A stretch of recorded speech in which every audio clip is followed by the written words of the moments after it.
Hi, and welcome to another video with Home Coffee Brewing with April. I continue my journey here in Japan, and I'm still in Kyoto. And for this video, we're gonna meet up with Takashi that shows us how he's using the April plastic brewer to brew a great range of different local Japanese roasters. So we're on the inside here in Kyoto still, and the second video, and we're kind of excited because first of all, we're in a beautiful setting here, which I really appreciate. Second of all, we see a lot of equipment here. We see a lot of different coffees as well. Maybe if you want to start kind of walking us through a little bit about you have 4 coffees here in front of us. Do you want to tell us a little bit about each coffee maybe? Yeah, these are probably the coffee I normally buy and brew. And from the right, this is Coffee County. Yep. From Kyushu. They are getting very famous. Well, they recently had their new cafe in Tokyo. So, in Tokyo? Yeah, every time I go to Tokyo, I visit the coffee shop and chat a lot about the coffee. But then, interesting. Yeah. And do you know what kind of machine they roast on? I think the Probat. They know a roast in Kyushu. Yeah. And they ship to Tokyo. We see a lot of Probat roasters, I think, in Japan. Yeah. I was just in Tokushima. That's why, if you wonder why my hands are blue, it's because I've been dyeing indigo. I see. And we visited a local roastery also in Tokushima. Oh, how was that? Yeah, very interesting. Oh, cool. And also, he also had a Probat, so we see quite a lot. Yeah. Yeah, okay. So Coffee County. And I recognize this. Yeah, you must know that. Kuraso. Most people know Kuraso. I'm assuming you got this from Kuraso, right? So Kuraso or Kigu is our distributor in Japan. And they have a coffee shop not too far from here. It's pretty close. Yeah, very close. Pretty close. Yeah. Oh. So Ethiopian coffee. Hamashu. Interesting. Yeah. Loring roaster. So not a problem. Yeah. And then we have this, which is that's a Yoshihara's. Yoshihara. Yeah. Okay. The guy who used to work in Kurasu Roastery as a head roaster, and then he recently opened his own shop. Yep. And very close from here, so I often go there and talk with him. Yeah, we actually randomly met each other. Yeah. After deciding to do this video, I went up there for a morning coffee, and we were sitting there having coffee, right? And I think I even tried this coffee. Yeah, I think you did. I think wasn't it a Colombian filter he brewed? Yeah, I think so. Yeah, we'll talk a little bit more about this coffee later because that's what we're going to be brewing, right? Maybe talk about the number 4 also. It's Alma Coffee. Yeah, Osaka. Yeah. I've been there. Oh, okay. Yeah. Cool. Yeah. I like the coffee too. So every time I go to Osaka, I visit the coffee shop. It's very nice. Yeah, very actually. nice. Like a small little coffee shop, really good location. I remember having a really good filter coffee actually. It wasn't Rwandan, it was something else. This is a Rwandan coffee. But that was quite good actually. What are they roasting on? Probably Proba. Maybe a I'm Proba? not so sure. Maybe. Yeah. So I know because he told me already that he's roasting on a Loring. Long, yes. Right, exactly. So we have Probat, Loring, Probat, right? Interesting. Do you want to tell us a little bit about this coffee specifically? He roasted actually quite new, like April 30th, like 30th. 6 days ago. So fairly fresh. Yeah, very fresh. And he recently changed the style of serving the coffee. Like probably most of the coffee shop like to wait like 2 weeks, sometimes 3 weeks for aging before serving coffee. But he decided to do like a fresh coffee. Okay, so that's also what it's like an active choice in the coffee shop. Yeah. Or he wanted to make more vibrant, fresh fruit-like coffee. Okay. To serve. So do you also usually brew fresher coffees in general? Generally, I wait for 2 weeks. 2 weeks. Yeah. Okay. But we're making an exception here because the roaster wants that. Which I think makes sense, right? Yeah. Okay. Interesting. And this is a fully washed process. Ketura amarillo, citric, hasaku. Hasaku is like a type of a Japanese grapefruit.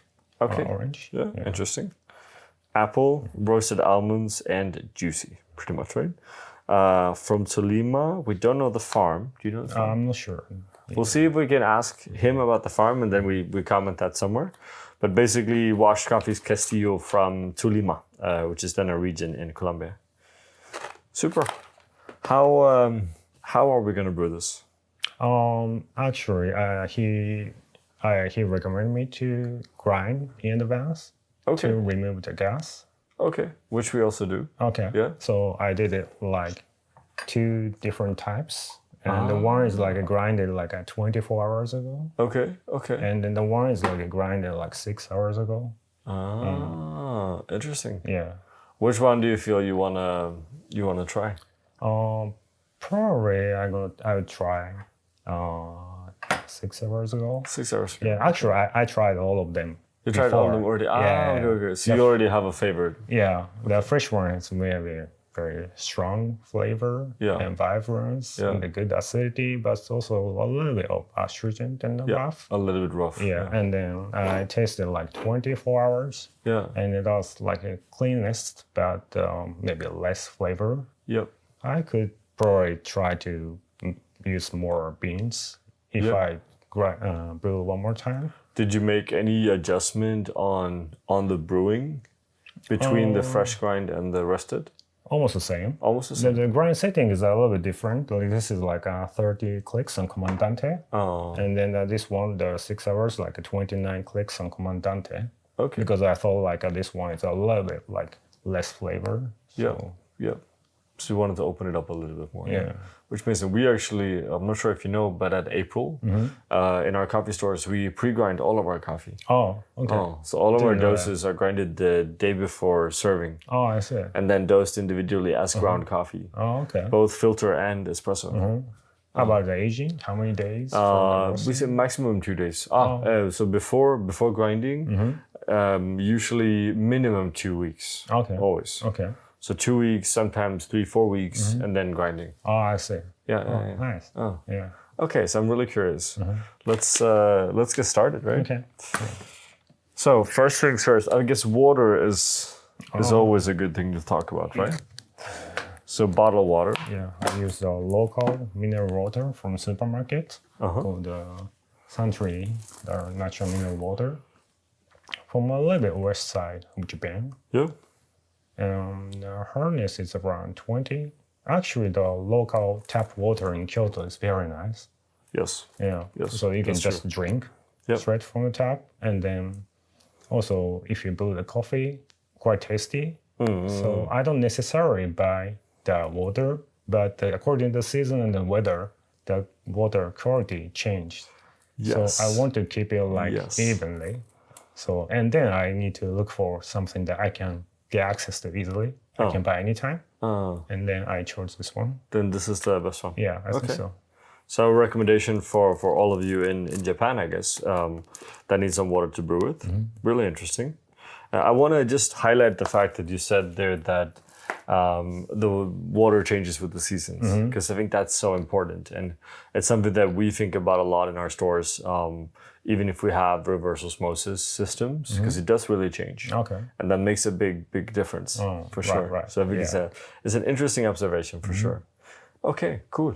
So we're brewing, I guess you decided a brewing temperature somewhere around 90 degrees. 90 degrees? Yeah, I Okay. know where it is between 88 to 92. Okay. Yeah, when I want to have more like a strong acidity and then the sweetness, I choose 29. But Okay. most of the time, I also taste a little of astringent. Yep. And then when I choose like 88 degrees, maybe not enough flavor most of the time. Okay. And then like kind of like in between. Yeah. Also 90 degrees. Yeah. Have you ever tried doing mixed temperatures? Yeah, actually, when I use the cone shape dripper, Yep. I use like a 4 times pour, Okay. and I use a lower temperature in the last pour. So when I do this, I choose like very narrow gooseneck dripper, Yep. and Okay. with lower temperature water. Yeah, sure. But for the AP dripper, I prefer like a 2 times pour. Okay. So I thought like maybe it's better keeping the same temperature for the Yeah. first pour and second pour. Yeah, for sure. Interesting. Let's try it and see See what comes out. Right? Yeah. So, Carol, you want to talk about this? We want to talk. I think maybe you should show Yeah. people first what we are looking at. So, Like this? Sibarist, I guess, right? It's their product. Yeah, Sibarist. Yeah, so they have this little kind of metal mesh, right? That you are then using it, and I've actually seen some of you out there using it with April brewers, but I have not tried it myself. Okay. So I'm quite curious. Yeah, I love it. Yeah. Okay, super. What do you think? Like, how are you using it, and why do you think it make a difference? Simply, I put the Sibarist booster first, and then So in the base of put the filter. paper on it. Just it. And probably how this works is the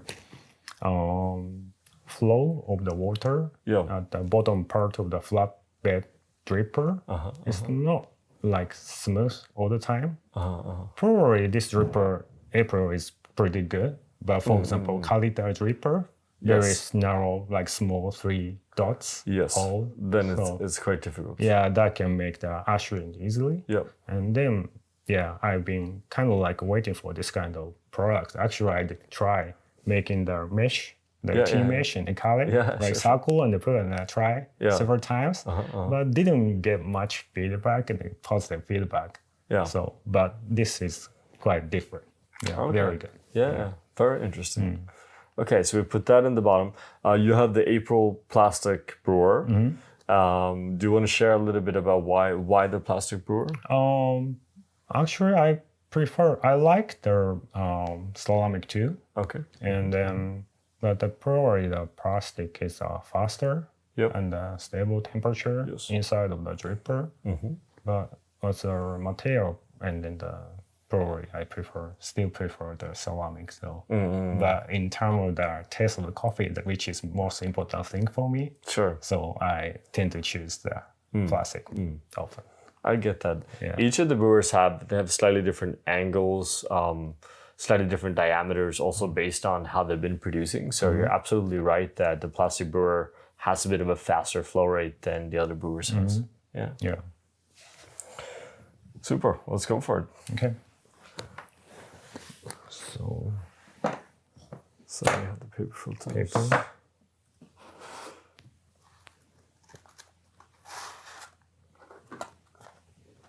So the a little bit tricky thing is the size of the booster. Yeah, it's a bit And small. then the size, a little bit small. This is perfectly fits to the old dripper, which is smaller. Ceramic. But now I have to carefully try to put into the center. Put it in the center, yes. Yeah. That's also why we changed the paper filters as well, right? So to have them a perfect fit, right? Yeah. But maybe we should talk with Sibarist and we should make a larger one for the April. Yeah. I'm very waiting for that. Yeah. They've been wanting to do a paper filter with us for some time, but haven't done that yet. Let's see. Okay, so we're rinsing, and we're rinsing with hot water. Yep.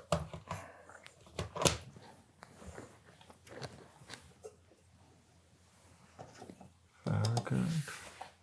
And then that kind of just sits there in the middle. Okay. Yeah. Interesting.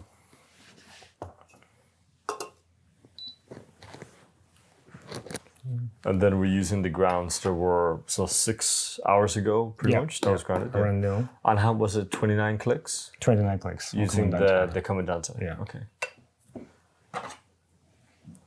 Then I'm gonna use the 13 gram, 13. Yeah. 13, and then 200 gram of the water. Yep.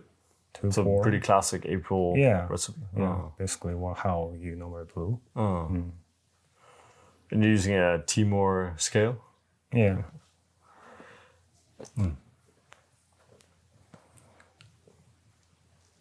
Because to brew the coffee, like there are a lot of things to do, and if you try everything, you kind of like confuse and mess up. Sure. So I normally decide to choose the basic way of brewing the coffee, like how many times to pour and how much the beans and the water. I normally follow how the coffee shop use. Yeah, sure. And how they recommend. And then I try to change the clicks and then water temperature or that kind of thing. To adjust on your own preference. Yeah. Okay, and now you're using a little tool to basically distribute the coffee. Yeah. Okay. The reason I want to use is this. I don't want to shake the dripper because the booster is at the bottom. That's okay. It So that's don't want to basically the move. booster. Yeah. Yeah. So the booster makes things a bit complicated. Right. Yeah. Okay. Yeah. Interesting though. But also, I don't want the powder to be tightened by shaking. That if you use this one, that can make a little bit of gap between the particle. Okay. That's how I believe. Yes. So that the water can get through easier and also to avoid the channeling. Basically, that the coffee bed would absorb the water more uniformly. Yeah. Okay. I can sign off on that for sure. Okay. So I'm gonna do 60-gram circle pour, 40-gram center pour, 40 grams. and then wait for 30 seconds, and then do it again. Yeah. Yeah. A battle-tested recipe that works for sure.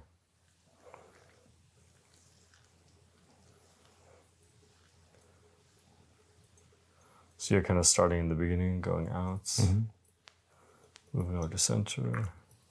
Pretty much perfect 100-gram pour. Impressive. Ever wanted to compete in coffee? No, Yeah? really? No? You should, no? Yeah. Being able to pour correctly is like step number one. Easy. Yeah. A lot of people don't do that, actually. Okay, so you're starting on that side. So you're pouring a little bit slower. Yeah, I think so. Yeah.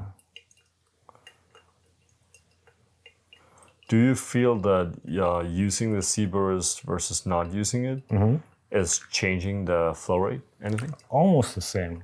Almost the same. Yeah, I try several times, but maybe 2 or 3 seconds slower if I use the Sibarist booster.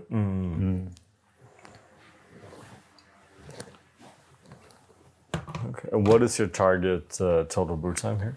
Around 2 minutes to 2 minutes 10. Oh, okay. So I personally prefer like a fast drawdown Yep. and shorter brew time And what would be the main reason? to make the coffee clean. And Yep. then I personally don't like the strong flavor or like a harsh acidity. My preference is like a clean, light flavor, mild and round, that kind of coffee. So I agree. That's definitely what I prefer as well. And that's something that you can easily manipulate with the variables you're using, right? a little bit faster than A little bit faster. Yeah. That's okay. almost done. So we're done basically at 2 minutes-ish. Yeah. And actually a very kind of uniform flat bed as well, which is nice. Super. Let's try it. It also smells really good. I'm gonna just taste the water first, because I'm always very curious. I see. I think water is one of those things that people, like if you want to know what water to use, taste the water. Yeah. If the water tastes dry, if it tastes, some kind of minerals in it, you're gonna taste that in the coffee, always. So it's always just good to actually try it.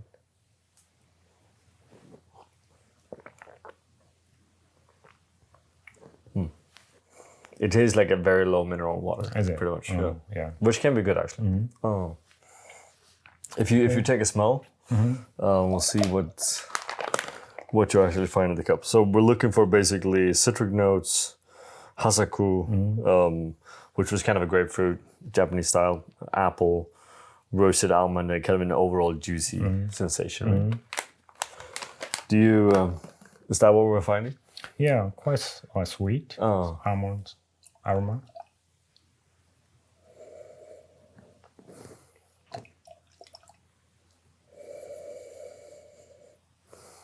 Quite sweet. I get this kind of, which I do in like higher quality Colombian washed coffees. You can get this little kind of Kenyan sensation flavor wise, I think. Yeah. Like a little bit of like a berry-like sensation. Not really blackberries, but there's something, like there's a reminiscence of it. Right. Which I think is quite clear in this cup, which I really appreciate. Yeah. Let's taste it now. Yeah. Sure. So before I serve, I try to spin many times. Okay. Because I heard that even though you spin it, still the top part of the coffee and the bottom part of the coffee are not perfectly mixed. No, they will stay vertically. Yep. Mixed. So interesting side note on that actually, because in our stores, we started to serve all of our filter coffee with a spoon. Right. And people get really confused because they think it's for I don't know, sugar or something like that, right? But it's for blending the coffee properly, right? Yeah. Because filter coffee do separate pretty clearly, just as not just as espresso, but similar as to espresso, right? Yeah. So actually having a spoon or something to stir the liquid before you pour is much better. Yeah, definitely. Okay. Let's try it.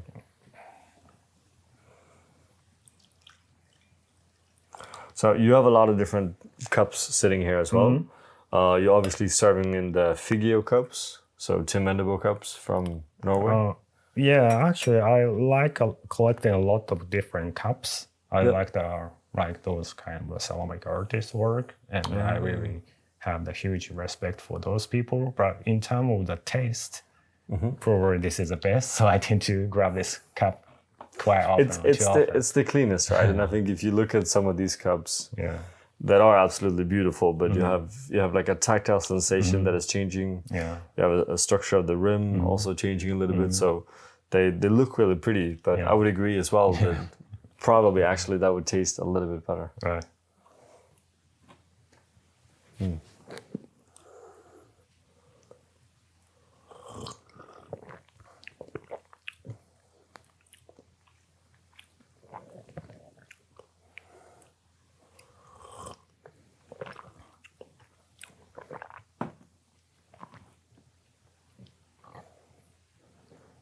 What do you think? I wanted to have more sweetness. More sweetness, Yeah. as in more body, or I don't need to have the body. I prefer like a low body, but I want to have more sweetness. One of the reasons maybe because of the brew time. yeah. Yeah, normally in this setting I brew like 2 minutes 10, Yeah. but it was pretty fast today. I don't know. That's my analyzing. How do you think? Sure. Yeah. I think so too. I think it's a counter. I think what we're gonna do, also for the sake of us getting the best cup of this, let's do another one, right? Sure. So we took a little bit of a break here, or a break. We brewed another cup of coffee, pretty much, right? Because we felt that the previous cup of coffee came out a little bit too fast, right? So we were hitting just 2 minutes, pretty much, on the total brew time. We tasted it. We felt it was a little bit light, Yeah. kind of. Would that be a fair way to describe it? Yeah, probably light. A bit Light. too light. Still like a little bit fruity, which is nice. And it had this kind of, Colombian sensation, which we enjoy. But I think we can do better, so we try to do better. What are the changes that we did to this brew now versus the previous one? The time between the first pour and the second pour, I did 30 seconds for the second pour, but this time we did like 50 seconds, so 20 seconds longer Yep. between the first and second pour. Which is a style of brewing that I've been testing quite a lot recently, which I don't necessarily would use on every single coffee, but sometimes it actually works really well, I think. So I'm kind of curious to try here. We also did a small change on the pouring structure as well. Yeah, for the first pour the same, like a 60 gram circle, 40 gram center. And the second pour, we only did the circle pour until 200 grams. Yeah. And basically there, the center pour is always going to go through faster than a circle pour. So if you want to increase that contact time just a little bit without actually going and changing grind size, because if you're changing grind size, you also change a lot of other things, right? Then changing how you pour is actually really efficient. Let's try it and see if it actually made any difference, right?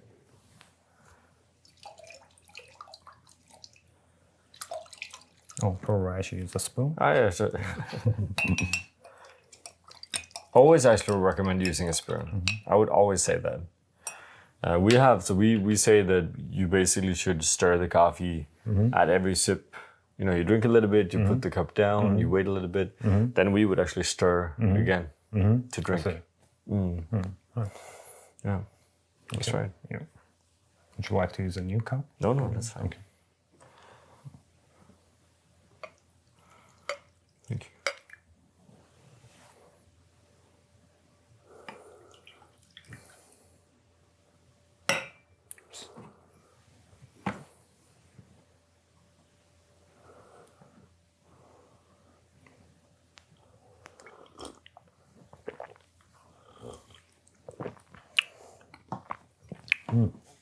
Yeah.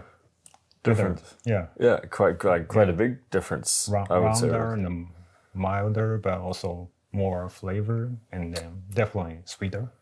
Definitely sweeter, for sure. Yeah. I think the mouthfeel is, as you say, a lot rounder, a lot smoother.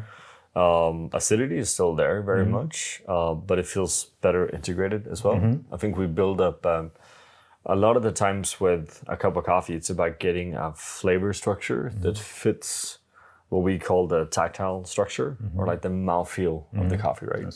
So sometimes you can have a very good flavor, a very good acidity, but it doesn't fit with the mouthfeel or the texture of the coffee. Yeah.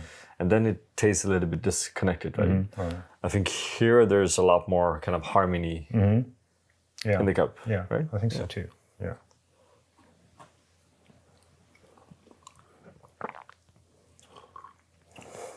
I really get this kind of grapefruit sensation. I kind of need to go and try a Hasaku now, so I know what that is.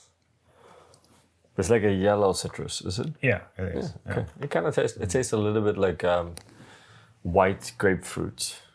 Yeah, probably. Yeah. Maybe not a Hasaku, but like the coffee tastes a little bit like, but I think it's a white grapefruit, which is quite nice, right? A lot of that apple for sure, and really juicy. Roasted almonds, not so sure. From the aroma, I maybe. sense the roast almond. But in like a good way, right? Definitely not in a negative way. Okay, so basically to sum up a little bit what we've been doing, right? So kind of a classic April recipe in a way, 13 grams of coffee, 200 grams of water, poured in two simple steps. Pre-ground coffee, 6 hours, which you also tried 24 hours, but you like the 6 hours better? Probably in between. Probably in between. Yeah, I would try in between. I thought like 24 is a little bit too much for me. But yeah, I could try. Fair enough. It's quite far, right? But would you say moving forward now, when brewing at home, would you continue to pre-ground? Yeah, I think so. I Or would would try you- more. Yeah, Yeah, okay. yeah, definitely. Interesting. Yeah. That's really interesting, right? So water temperature a little bit on the lower side, right? 92? 90 pretty much, yeah. And what we did then between the kind of first pour and the second pour is really just changing, one, the time in between the pours, and two, the concept of the pouring in the second pour, right? Yeah. So we went from a 60-40 split, circle center, to 100 circle, right? Yeah. And it's quite crazy how big of a difference A lot of difference. it actually is, right? Yeah. Then of course we had the Sibarist like metal mesh in the bottom, right? Which I'm now gonna go home and buy and try as well because I haven't really tried this. But I quite enjoy it, right? Yeah, me too. Definitely. Yeah. It tastes quite well structured. It's actually like a very well structured coffee.